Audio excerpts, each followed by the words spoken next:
I hold that memory close, the tiny hand that curled around my finger, so fragile yet full of life. David was my miracle, my everything. Each giggle and coo from him felt like a promise wrapped in warmth. I sacrificed my career to raise him, pouring all my love into ensuring he never felt the void I had often known. Our evenings were sacred, filled with the aroma of baked chicken and roasted vegetables as we cooked together. I can still visualize his face lighting up when he helped me with his favorite macaroni and cheese, his small hands awkwardly mixing the gooey mess while I watched, my heart swelling with pride. Those dinners were untouchable, moments where laughter flowed like the warmth of a well-worn quilt. As the years passed, however, shadows slipped into our lives. Tears blur my vision as I remember the nights I sat close to him, reading bedtime stories despite my exhaustion from the daily grind of work and home life. I whispered reassurances, urging him to believe that family was forever, that love would conquer all. Then Clara arrived, dazzling and articulate, captivating him in ways I could barely understand. When David introduced her to me, my heart brimmed with pride, believing she would elevate everything I held dear. Yet, as I accepted her into our family, buried instincts hinted at a deeper unrest. At our first dinner together, she praised my cooking, yet there was a sharpness in her tone, an unspoken superiority lurking just beneath the surface. "David deserves the best, doesn't he, Mom?" she remarked with a saccharine smile that masked her true intent. My instincts clashed with my son's happiness. I fought to suppress a growing unease. Days flowed into months, and gradually I became a spectator in my son's life. Clara's charm concealed something insidious, and every gathering left me feeling more isolated. I lingered in the kitchen, cooking meals for a family that felt increasingly distant. Her laughter echoed throughout the house, and each time it reached my ears, I felt a nudge of loss, a part of me slipping away. Those were the moments when despair echoed most profoundly. I sought refuge in my garden with its fragrant blooms, battling the storm of isolation that threatened to overwhelm me. Yet it was Clara's presence, her veiled contempt, that cast a shadow on my sunlit reflections. My heart clenched with the truth. My love, once a joyous pillar, was now a weapon in her hands. Each day, I watched as David's attention dwindled, receding behind Clara's calculated maneuvers. I felt my bond with him fluttering like autumn leaves, slowly dropping from the branches of our shared history. The void grew real, and the fractured family I navigated became a cage. Desperately, I held on to hope, knowing my battle was not just for my dignity, but for David's heart, the heart that once belonged to me. But would he see the puppet strings that Clara pulled, or would I remain unheard, a whisper lost beneath the laughter? When Clara first stepped into our lives, everything felt different yet unexplainably exciting. I remember the day vividly. Sunlight streamed through the windows as she glided into the living room, all bright colors and beautiful confidence. David's smile radiated a warmth that made my heart swell with joy. It was a day filled with possibilities, one that I believed would knit our family closer together. At first, Clara's charm was intoxicating, wrapping around me like a cozy blanket. We laughed over dinner, shared stories, and I hoped we were building a bridge together. But soon enough, I began to sense a cold draft slithering around the edges of our joyful moments. Suddenly, Clara's laughter felt more like a song of mockery rather than genuine warmth. One afternoon we gathered in the garden where I had planted her favorite roses. The sun was bright, the kind of day that ushered in a sense of togetherness.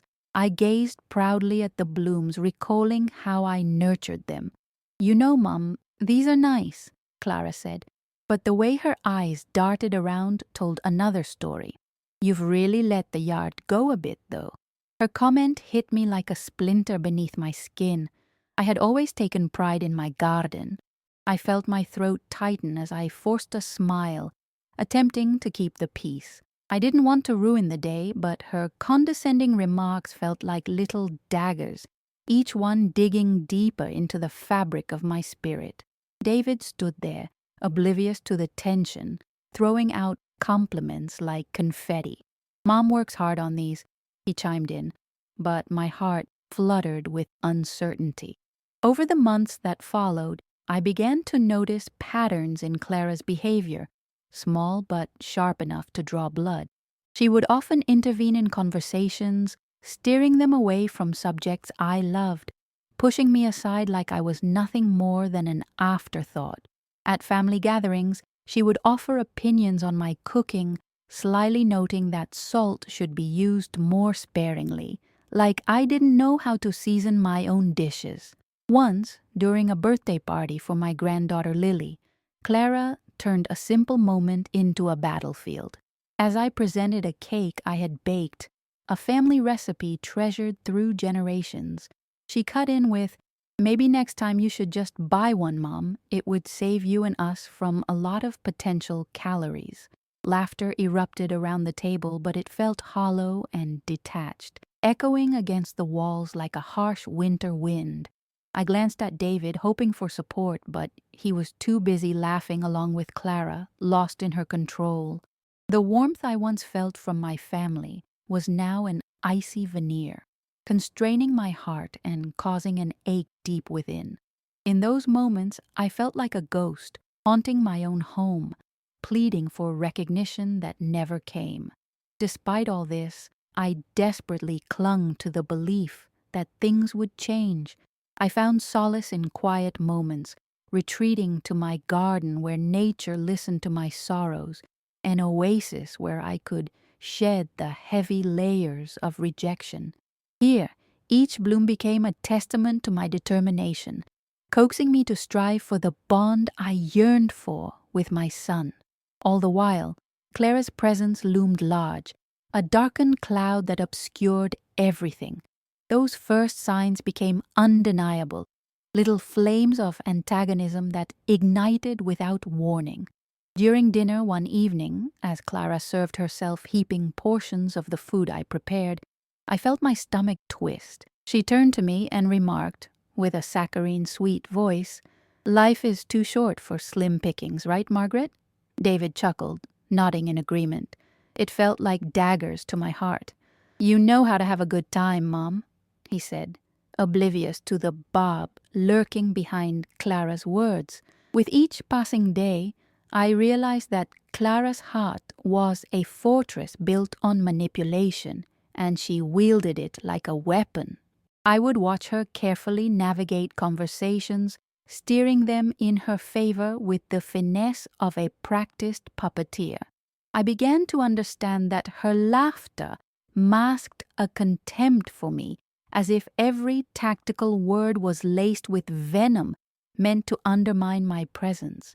It hurt to see my son entranced by her, unaware of the damage accumulating between us. The love I had sacrificed so much for became a chilling facade, and I fought against the currents pulling David toward Clara's isolated kingdom. I tried to keep calm, secretly cataloging her slights, convinced that these little moments would expose her true character. It was a slow-burning fire, but I refused to let it extinguish my hope.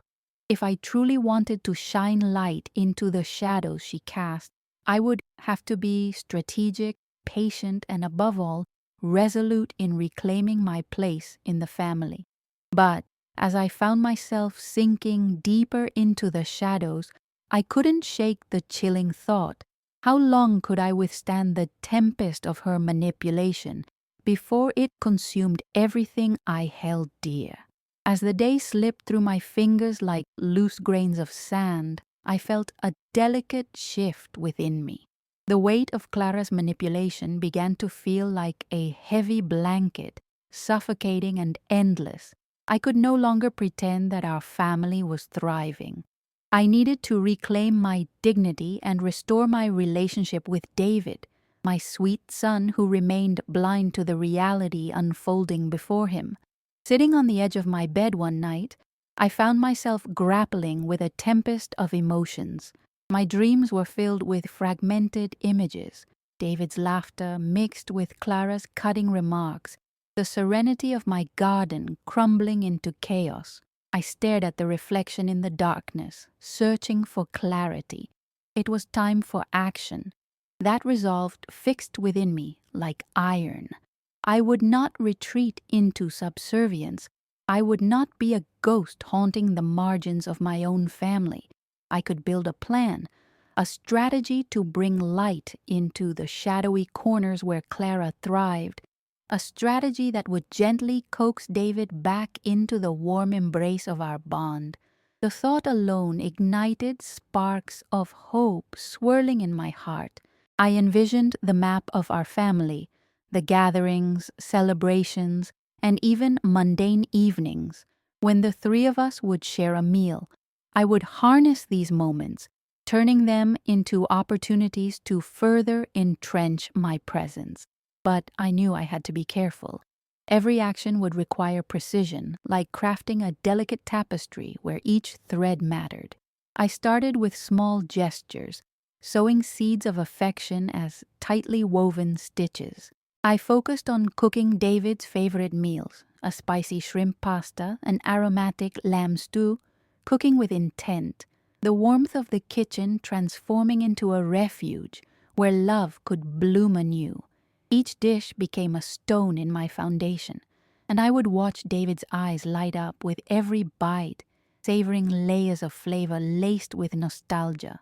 But while I concentrated on flavors, my mind fizzled with ideas about confronting Clara.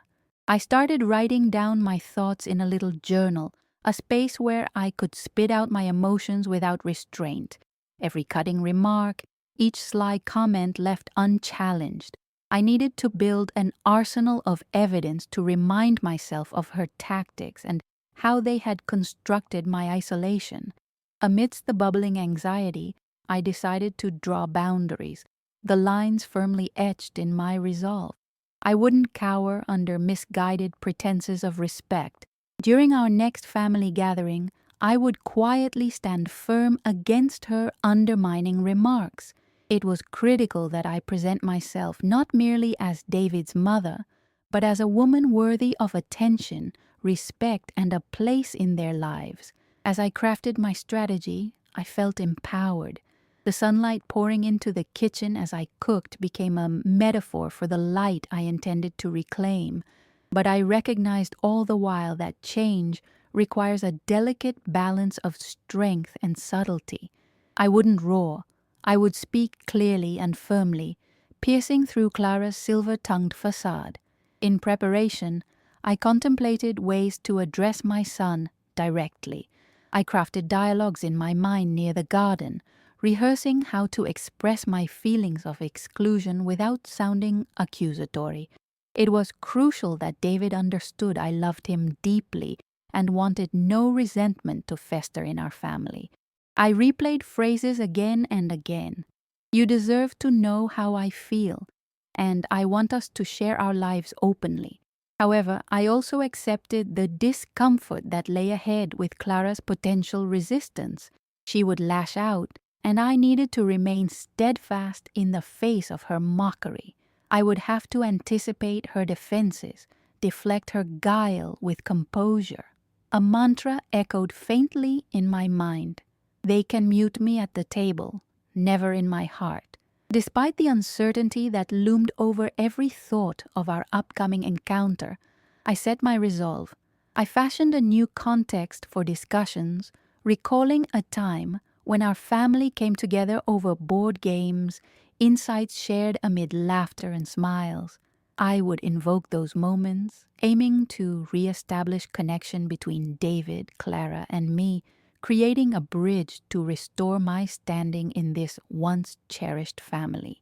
With my heart racing, I started organizing our next family dinner, picking a date and curating a menu deliberately crafted to evoke warmth, ensuring it would be filled with long-simmering love. I envisioned David helping in the kitchen, young laughter echoing against the walls, the scent of multi-sensory memories throbbing around us.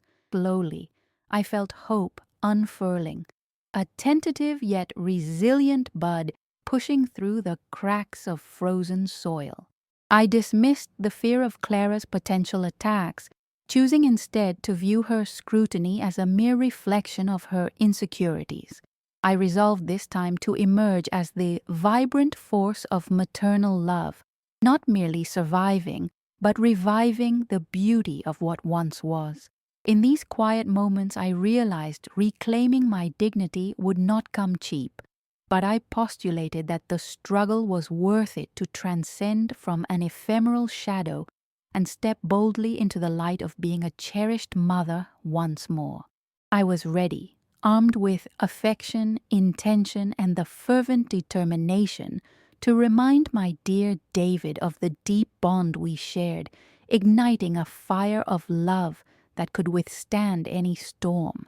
As the days rolled forward, blending into one another with anticipation and uncertainty, I immersed myself in an active role, determined to gather evidence of Clara's manipulative patterns, each condescending remark, each sly glance that undermined my place as David's mother.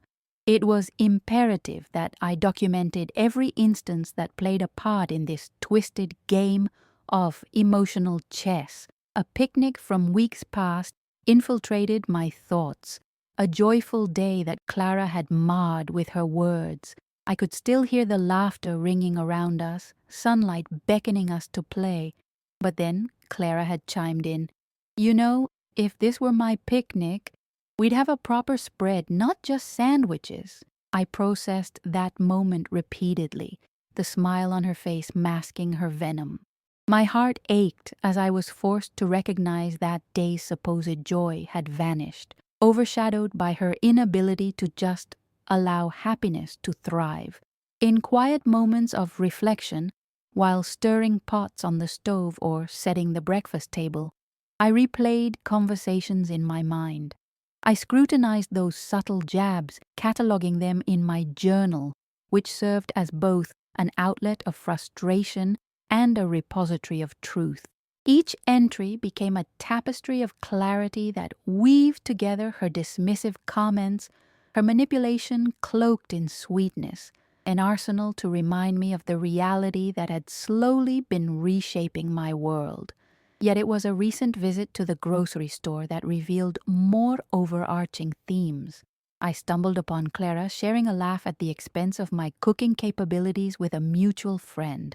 "You should see her," Clara said, her voice ringing with feigned lightness. "She can't keep up with the demands of modern parenting." The words struck like a blow, and while I retreated, emotions boiling beneath the surface, I was fired up by this new insight. This was not merely about Clara. It was about reclaiming my role as David's mother, about shining a light on Clara's efforts to overshadow everything I had painstakingly built.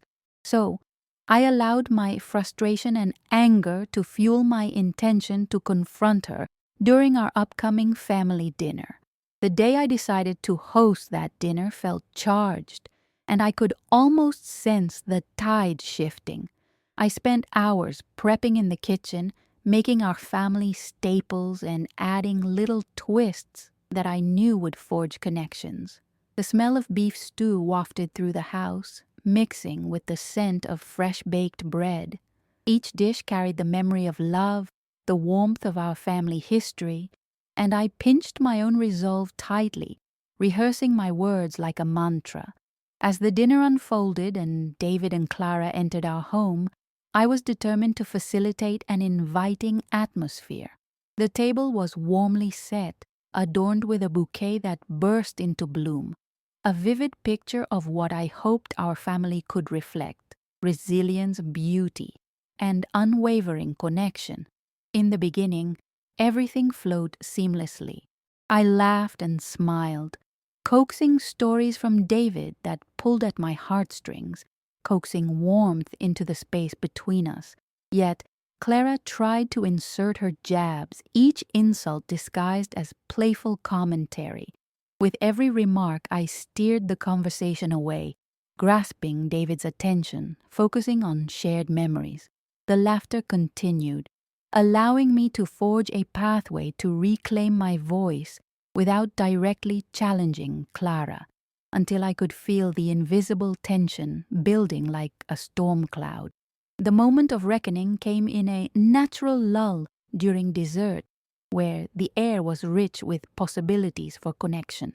That was when the strength within me surged forth, rising as I held my breath. "Clara," I ventured, heart hammering in my chest. "I have to be honest. Sometimes I feel like there are barriers being placed between David and me." My voice held steady, requiring every ounce of courage I could muster. "Your comments, they often undermine the bond we've shared." The silence that followed was heavy, the air thick with disbelief. David's eyes darted between Clara and me, the reflection of confusion etched deeply in his face. Clara's expression went from charm to icy defensiveness, revealing the true nature beneath her well-crafted facade. "Margaret, that's a bit dramatic, don't you think?"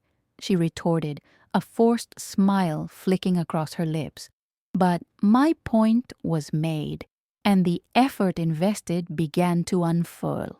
"No, Clara, it's quite the opposite. I love David with my whole heart, and just want him to know that," I pressed on, determined to confront the issues that lay like cold stones between us. For the first time, I noticed a flicker of understanding in David's eyes. The memories I had recounted earlier, the laughter and love we had shared as a family, began to weave their way through the barricades Clara had erected. The connection I longed for between my son and me was no longer slipping through my fingers. Slowly, it was taking root. I could sense Clara's facade beginning to crack as she struggled to maintain control, her dialogue shifting to defensive maneuvering. I leaned into my truth, armed with the knowledge I had painstakingly accumulated, my resolve unwavering even as I watched her falter. Each exchange began to illuminate her manipulations, unraveling the tapestry she wove around my son. The meal drew on softly, but the atmosphere had changed. The undertones of tension pierced the air. David still looked unsettled, but I felt a shift, a palpable return of power that I hadn't dared to hope for just hours earlier. The balance of the evening steadily tilted in my favor as my words found their rhythm, developing into a gentle crescendo that could no longer be ignored. Clara's increasingly sour demeanor almost felt vindicating. It was as if, by revealing my heart, I had pierced the veil she wore. I dared to hope, reflected in David's growing awareness, that I could bring our family back together. I was prepared to continue on this journey, cementing my identity in David's life as his unwavering mother, a role I would defend fiercely. As the evening wound down, I looked to my son, hoping he would understand that love always perseveres even when clouds gather and shadows loom over. In that moment, I felt a thrilling sense of urgency crafting the path ahead. This was only the beginning. I would dismantle Clara's hold on our family, reclaiming my place with effervescent love and unwavering resolve. The night was still young, but the journey before us was a tangible promise waiting to be embraced. The days that followed that pivotal dinner felt like I had stepped into a new chapter, one laden with anxiety yet ripe with promise. With every passing moment, David began reaching out to me more frequently, leaning into our conversations where laughter echoed and warmth enveloped us. It was heartening to note how effortlessly our connection rekindled, but beneath this blossoming relationship lurked the shadows of Clara, her presence a constant reminder of the battle that loomed ahead. I could feel a tension mounting, something akin to dark clouds gathering on the horizon. I knew Clara would not take my revelations lightly. She would prepare for her retaliation, her need to control David reasserting itself with each passing day. It was imperative to tread carefully, armed with the knowledge of her past manipulations. Observing the subtleties of her mood became an integral part of my daily routine. Her forced smiles and thinly veiled contempt, a smokescreen behind which she plotted her next move. That Saturday morning, however, felt different. A sense of anticipation had settled in my heart as I decided to surprise David with a visit. The sun emerged, casting a golden glow through the street, as though the universe itself conspired to uplift my spirit. I envisioned a breakfast shared between us, not just any meal, but rather a gathering filled with love and connection that would reinforce our bond. This visit meant more than just pancakes and coffee. It was an opportunity to cultivate the relationship I so deeply cherished. As I approached his apartment, my heart raced. I knocked lightly, the sound barely echoing in the quiet corridor. When David opened the door, the smile that spread across his face melted away my worry in an instant. "Mom, you didn't tell me you were coming," he exclaimed, ushering me in with open arms. "Thought I'd drop by for a breakfast date," I replied, my voice light and airy as I set down the basket of pastries. The aroma immediately wafted around the kitchen, infusing warmth and nostalgia, the sense of home drawing us closer together. We settled at his small kitchen table, laughing as we reminisced about shared family moments. It felt like the world outside faded away, the morning sun casting gentle light through the window as joy filled the space between us. Yet, amid our laughter, the specter of Clara loomed large in my mind, a constant reminder of the manipulative force she wielded in his life.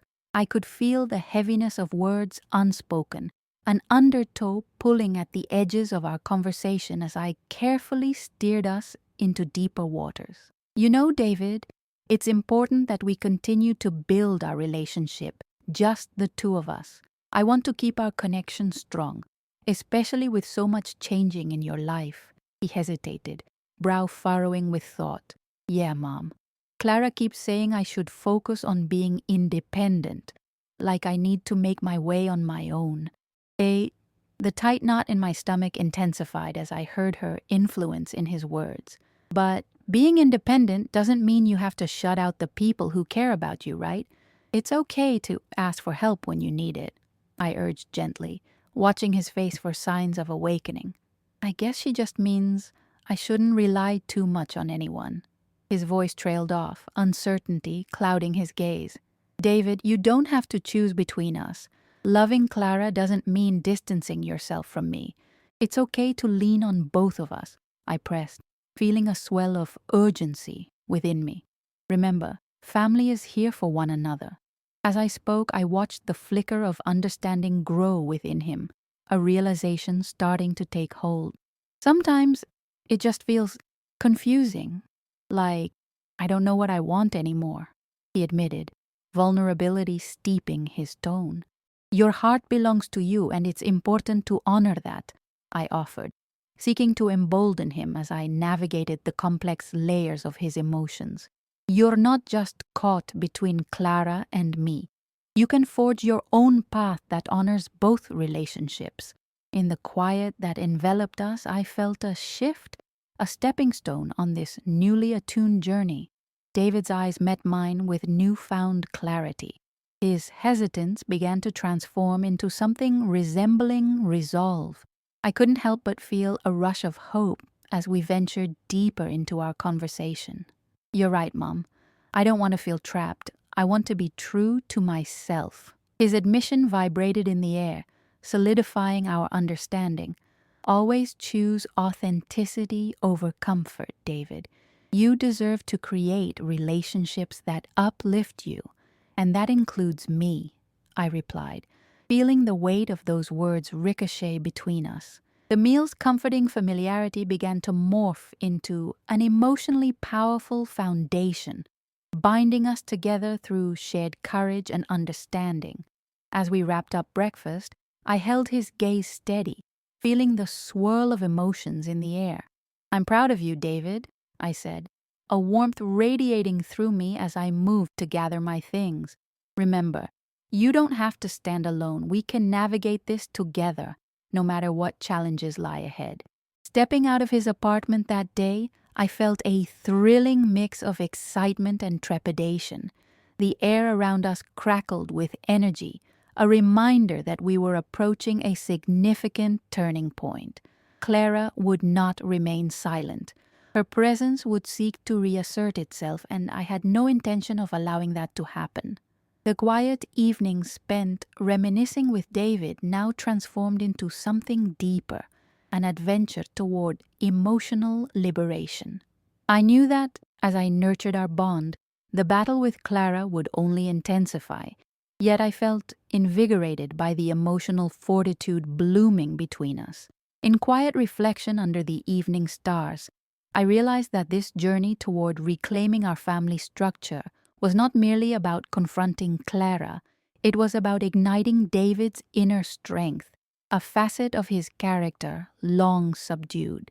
Together, we would emerge victorious, bound by love and resilience. I understood now that every step was a testament to this growth, crafting a collective narrative steeped in courage. The path ahead would not be without its challenges, but beneath those daunting shadows, love would invariably light the way. With each heartbeat, I resolved to protect and empower the relationship woven between David and me, determined to weather the anticipated storm with grace. Clara would come, seeking to unravel what we had built, but I felt ready, not only to face her, but to forge a future that embraced the bonds of love over manipulation. Tomorrow would surely bring uncertainty, yet with David alongside me, I discovered strength I hadn't realized was possible. We were bound for something greater. Together, we were reclaiming our narratives built on trust, identity, and the inherent beauty of a chosen family. The days that followed set the stage for an intricate dance of anticipation and resolve. David and I continued nurturing the bond that had begun to blossom, a fragile yet vibrant connection forged through late-night talks and shared coffee breaks. Each conversation seemed to weave a new thread into our relationship, reminding me of a tapestry stitched with memories. Yet I knew Clara would retaliate, her manipulative claws unwilling to release their grip. Determined to reclaim our narrative, I shifted my focus. This wasn't solely about establishing my position as David's mother.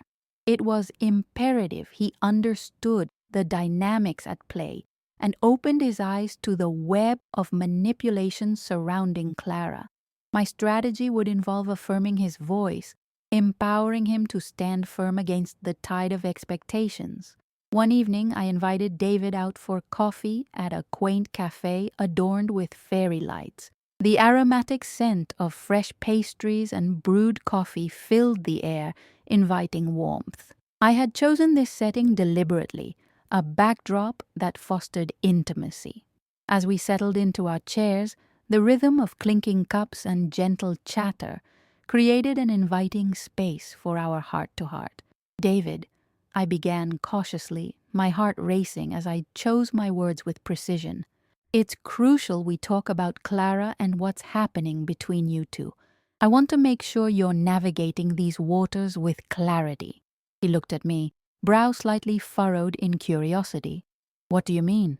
I took a deep breath, feeling the tension coiling around my chest. "I've noticed how she tends to dominate conversations, guiding your decisions. It's not just about advice. Sometimes it feels like suffocation. You deserve to breathe and make choices that align with your happiness." "I know she means well," David said hesitantly, "but it's hard to discern what's right for me." "That's why I'm here," I reassured him. We can devise a plan together. Boundaries will be essential. If she tries to dictate what you do, you need to assert what feels right for you." David shifted in his chair. "A plan? It starts with small moves. You need to practice asserting your wants when interacting with her. Let's lay down boundaries about what's acceptable," I encouraged, hoping my words would suffice in igniting a spark within him. He pondered for a moment, then nodded thoughtfully. "I think I'd like that. I didn't realize how much I've let her control my life." "Exactly. We can begin today," I said, sensing our conversation steering in a promising direction. "You and I will build moments where you reclaim your autonomy, those small acts of self-affirmation. It starts with communication." After our coffee meeting, excitement coursed through me. I knew that if David could articulate his needs to Clara, it would mark a significant shift. As he absorbed the idea of setting boundaries, I envisioned a dinner gathering, a trial run of sorts, where he could express his thoughts to her without fear. On a crisp Thursday evening, I meticulously prepared for our family dinner. The aroma of rosemary and garlic filled my kitchen as I arranged the table with care, soft rolls, fresh vegetables, and vibrant hues from the floral centerpiece. I was determined to create an inviting ambiance that encouraged open dialogue. When David arrived, I noticed the hopeful smile light up his face, erasing the burdens he typically wore. "Dinner smells incredible, Mom," he said, brushing a kiss against my cheek. "Let's eat then," I replied, glancing at Clara, whose expression seemed rehearsed, an unsettling mix of condescension and feigned enthusiasm beneath her facade. As we settled into our meal, Clara immediately stepped into familiar territory, her attempts to control the narrative palpable. "David, have you looked into advancing at your job? You've been there long enough. Shouldn't you be thinking about what's next?" I shot him an encouraging look as I held my breath, silently urging him to respond with confidence. The moment hung in the balance, electricity shimmering in the air. "Actually," David began slowly, gardened courage evident in his voice, "I've been exploring my options. I want to make choices that align with what I really enjoy doing." So the room grew tense, Clara's brow furrowing in response. "That's all well and good, but stability should be your priority. You don't want to make rash decisions." "I understand stability is important, but happiness matters too," David replied, tension lacing his words. "I want to figure things out for myself." With each word, I felt the stirrings of hope as I watched David assert himself. The convivial atmosphere dissipated, and for the first time, I sensed Clara yearning to regain control. "David, you can't define your life solely based on what you enjoy. Responsibilities matter," she snapped, but he refused to back down. "Clara, I appreciate your concern, but I want to seek my own path," he declared, his voice steady. It was astounding to witness him rise against her management, pushing the restraints that had held him captive for so long. In that moment, I felt an electric surge within me, a silent affirmation of our united front. Clara's manipulative tactics had hit a snag. She was losing her firm grip over David. The dinner continued, fueled by the fallout of her attempts to navigate through discomfort. Clara launched into counter-arguments, trying to deflect attention back onto her perspective, but this time David stood tall. When the evening wound down, we closed the door on a significant chapter of our lives, one where we embraced love over control. David had displayed newfound resolve, and our bonds emerged fortified with trust. The room lit by candlelight reflected a shift in dynamics. Together, we had taken our first step toward dismantling the narrative of oppression Clara had fabricated around him. Every interaction, every small act of defiance became a building block in reclaiming our story. As David and I exchanged knowing smiles, I understood that this journey was just beginning. Our family narrative was evolving, and with each shared moment, we were dismantling the cocoon of manipulation. The foundations were set, the power now lay within our hands. As we ventured into this renewed chapter, I respected the inevitable challenges ahead and drew strength from the connections we nurtured. We would continue reinforcing our ties, leveraging courage and love as we anticipated Clara's next move. With David by my side, I was sure we could find our way through. Together, we would conquer the darkness and reclaim the light of our family bond. The days since our dinner with Clara passed, each one charged with the undercurrent of unspoken tensions. David and I had stepped out of her shadow, yet Clara's persistence felt unyielding, like a storm cloud hovering on the horizon. I could sense the mounting pressure, signaling that another confrontation loomed near. One Friday evening, Clara invited us again, her message laced with thinly veiled defiance. I saw it not as a gesture of goodwill, but as a calculated move to reassert her dominance. I steeled myself for the emotions that would surface. David would need my unwavering support. Arriving at her home, I prepared myself for a mental battle.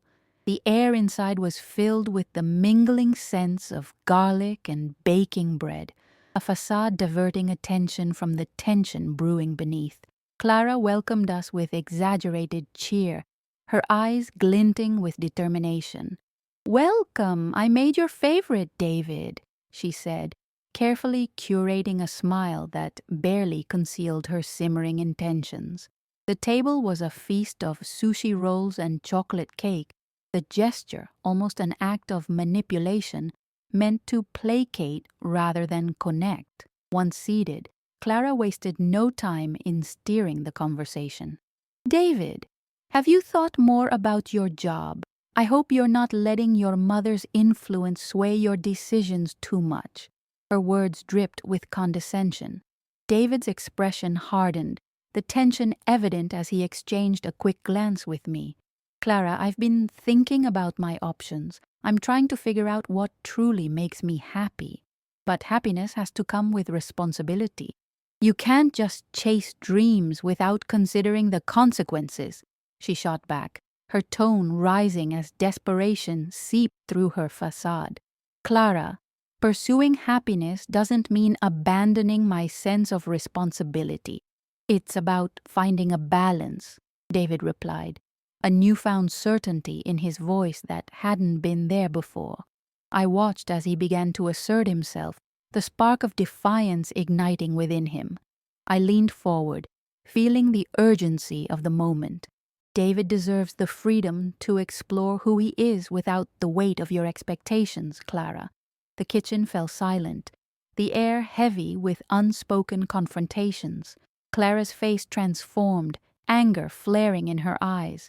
How could she possibly accept that her son had begun to outgrow her grasp? "Your mother doesn't understand what it takes to be successful in this world.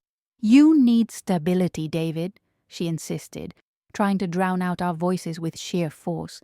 "No, Clara," David interjected, raising his voice. "This is about me finding my voice, my path. I can't keep living under the pressure of your control." I felt a surge of pride swell within me as David stood up for himself. This moment was pivotal, releasing the heavy weight of manipulation that Clara had long imposed. "David, don't you dare speak to me like that. I only want what's best for you," she shot back, but this time her words seemed almost hollow. "No, you want what's best for your vision of me," he clarified, determination etched on his face. "I'm not that person anymore." The room hummed with unspoken acknowledgments, the momentum shifting toward liberation. Clara's grasp on the narrative was faltering, her need to control slipping away like sand through her fingers. In that charged moment, I felt a profound sense of release. David had found his voice, and it was a melody filled with strength and clarity. As the confrontation erupted in waves of emotion, I understood that this was a turning point for us, one that shattered the chains Clara had imposed. When dinner ended, I could see Clara's facade unraveling as David and I quietly departed. Exhausted, yet exhilarated, we stepped out into the warm night air. The weight of the confrontation lifted.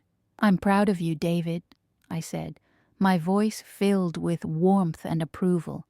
He smiled, the relief evident in his expression. "I can't keep hiding or letting her dictate my life, Mom. I'm ready to reclaim it." Together we stood on the precipice of a new chapter. We had faced the storm and emerged, not unscathed, but unchanged, transformed. With every heartbeat, I sensed the untold power of our bond. We would continue forging ahead, hands intertwined, collectively reaffirming love over manipulation. The darkness would recede. The light of our family bond had begun to shine through. Clara may not accept defeat quietly, but together we were ready to navigate whatever came next.